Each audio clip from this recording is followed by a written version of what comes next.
You know that moment when someone asks, "Want to grab lunch together?" and your stomach drops faster than your fork?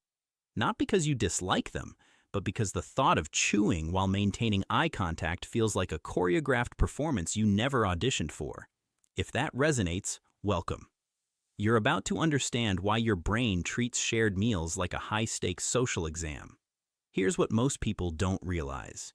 Eating activates your parasympathetic nervous system, the part responsible for rest and recovery. Your body is designed to relax during meals, but when you're dining with others, your brain splits its resources, half focused on digesting food, half scanning for social cues, reading faces, timing responses, matching energy levels. For some people, this dual processing feels seamless. For others, it's exhausting. There's a term for this: cognitive load during social eating. Your brain is simultaneously managing physical hunger, emotional regulation, conversational flow, and body language interpretation. That's why some people feel more drained after a group lunch than after an actual workout. They're not being antisocial, they're just operating a more sensitive system. And here's something wild.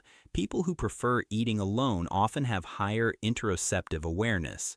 Translation: they're deeply tuned into their body's signals: hunger, fullness, texture, taste. When forced to socialize while eating, they lose that connection. The meal becomes background noise to the performance.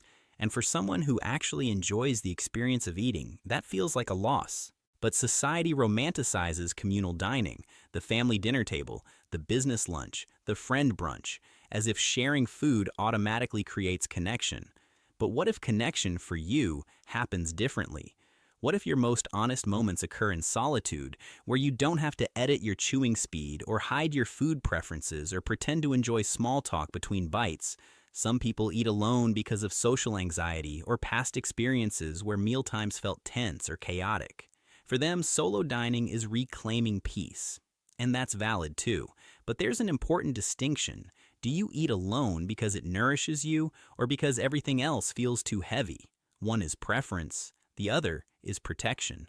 For those who genuinely love eating alone, it's not about isolation, it's about presence, the ability to taste your food, to eat at your own pace, to honor your body without an audience. That's not sad.